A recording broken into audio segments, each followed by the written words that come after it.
Well, let's just put it in your hands. Okay, we got feel good. Hold on. I'm going to switch it up. We got feeling like science. Can't choose between good or bad feelings. Feeling uncertain. Pretty sure this is... No, those ones are all taken. We're done. Pretty sure this is bad. I'm all out of ideas. It was a real flash in the pan. Feel bad. And then feel good. Can't choose. Oh, I also have to be filed. I don't think I'm supposed to read that one, though. Okay, can't choose. I don't know if I ever intended on reading that one. Roseanne Barr says MK Ultra is big in Hollywood. Oh, Roseanne. I'm not going to read that. Okay, let's read this one.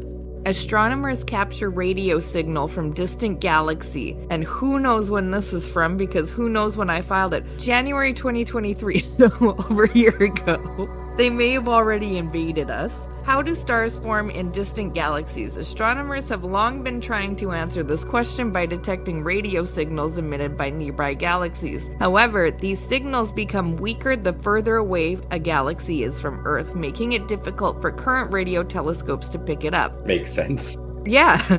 Now researchers from Montreal and India have captured a radio signal from the most distant galaxy so far at a specific wavelength known as the 21 centimeter line.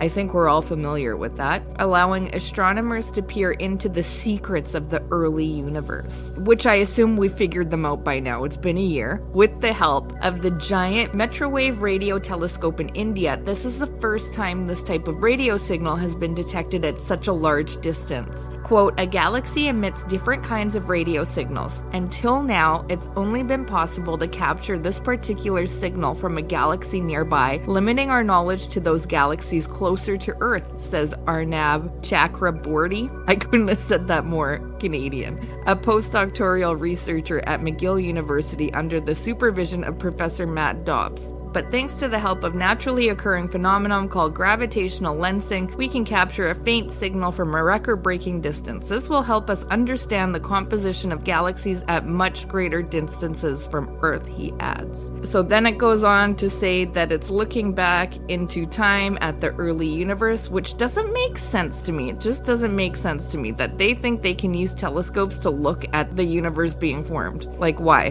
Because it's formed already. The light and the radio that they're getting was created at that time because it's been traveling for 13 billion years. Yeah, I mean, it still doesn't make sense to me. Don't think too much about it because time itself is a really odd subject when you're talking about space. Yeah, that's true. But I do think about it because I'm like, we're living in the universe for a long time now, and I feel like we've already experienced this, and it's long gone. Just like long gone. Oh yeah, and a lot of the stars in the night sky that we see are long gone too. They died out millions of years ago. It's exactly. Just the fact that the light so how can so we slow. Catch the beginning if like we're getting the light now and it's gone? We're getting the light, and it's still coming to us from sometimes. And the universe expands faster than light can move. There's actually spots that we'll never be able to see because they're so far away. No, don't get it. Okay. So they're picking up a signal from a distant galaxy, and then about the study, detection of HI 21 centimeter emission from a strongly lensed galaxy. Did not understand one word of that. There's still more. No, that's it. So, brought to you by, I haven't read everything on my list as quickly as I should have. Hopefully they weren't bad radio signals saying we're about to invade Earth on February, what would we be at? Like 24th, 2024. And we need you to listen to this, Fringey Mini. That's severely out of date. I didn't realize we actually held that much sway with like the protection of Earth. But yeah, I think we do. I think we can say we do. I'm just impressed this ended up in the don't know how to feel and not the feeling science category. No. Obviously, I knew I was going to be reading this really late. And science is only fresh. Yeah, exactly.